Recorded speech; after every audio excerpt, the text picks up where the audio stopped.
میرا جو ابتدائی زمانہ طالب علمی کا گزرا ہے وہ احناف کے پاس ہے. ان کے مدرسے میں ہم جہاں پڑھتے تھے دیہات کا مدرسہ تھا, باورچی نہیں تھا.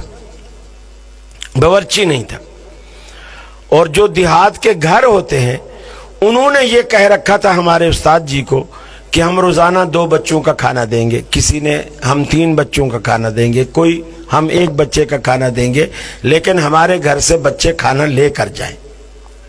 استاد جی نے گھر باندھ دیے, اوے بھائی خلیل تیری ڈیوٹی اس گھر سے کھانا لانے کی, جنید تیری ڈیوٹی اس گھر سے کھانا لانے کی.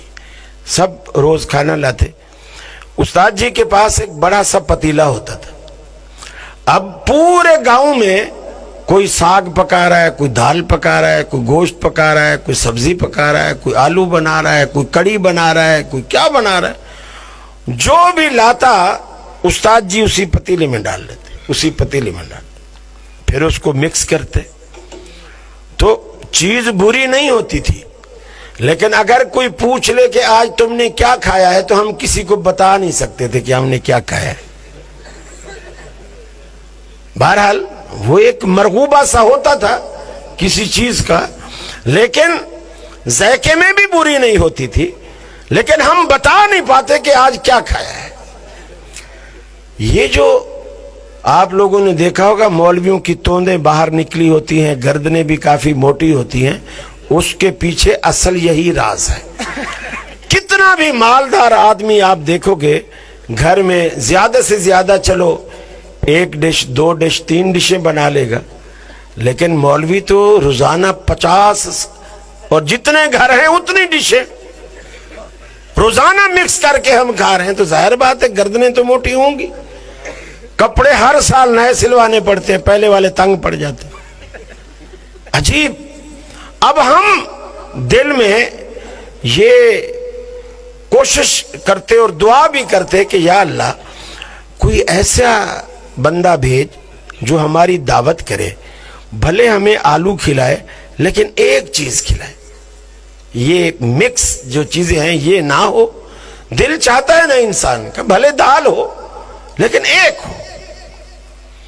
اور وہ موقع کب آتا تھا جب کسی کے ہاں فوتگی ہوتی تھی, کوئی مرتا تھا, وہ آتے تھے استاد جی کے پاس اور استاد جی کو بولتے کہ 15 طالب علم بھیج دو, آیت کریمہ کا ختم ہے. ہم وہاں چلے جاتے. وہ آیت کریمہ کے ختم کے لیے کچھ 1.25 لاکھ گٹھلیاں ہوتی, تھیلے میں بھری ہوئی تھی, وہ ہم کندھے پہ ڈالتے چل پڑتے, بڑا خوش اچھلتے بھاگتے. یہ وہ بات ہے کہ آج مزہ آئے گا, آج بہت مزہ آئے گا. وہاں جا کر کے وہ گھر والے سفید چادر بچھا دیتے, ہم وہ تھیلی گٹھلیوں کی اس کے اوپر خالی کر دیتے. اب گھر والے بھی ساتھ میں بیٹھے ہوئے پڑھ رہے ہیں, ہم نتھو خیرے کی اماں کو بخشوا رہے ہیں جو فوت ہوئی ہے. اب وہ ایک گٹھلی پڑھ رہے ہیں, لا الہ الا انت سبحانک انی کنت من الظالمین. اب اتنی دیر ایک گٹھلی پہ لگ رہی ہے, ابھی دوپہر آ گئی, ابھی آدھی ڈھیری بھی مشکل سے خالی ہوئی ہے. اب ہم اسے گھر والے سے کہتے کہ بھائی کوئی پانی وانی تو لاؤ, کافی دیر ہوگی, پیاس لگی ہے, پانی وانی لاؤ.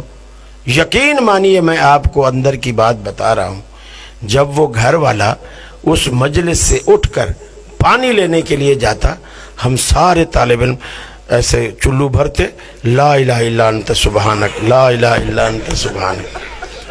اب وہ جیسے جگ پانی کا لے کر آیا, ڈھیری ساری خالی, ساری ڈھیری خالی.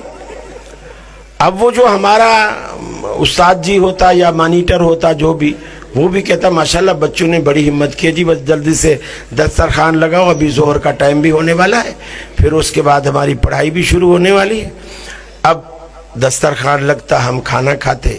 وہی کسی نے آلو گوشت بنایا ہوتا, کسی نے صرف گوشت بنایا ہوتا, بڑا مزہ آتا. اب مزے کی بات آپ کو بتاؤں, جب ہم وہ گوشت روٹی کھا کر مزہ صحیح اگر آیا ہوتا, وہاں سے جب نکلتے, اللہ کی قسم ان کے گھر سے لے کر مدرسے تک پورا راستہ یہی دعا کرتے, اللہ کرے ان کا کوئی اور مرے, اللہ کرے ان کا کوئی اور مرے. کیوں؟ اور مرے گا تو پھر ہمیں دعوت کریں گے نا، پھر مزہ آئے گا۔ اور اگر کسی نے مدرسے جیسا کھانا کھلایا ہوتا تو پھر ہم کہتے خدا کرے ان کا کبھی نہ مرے۔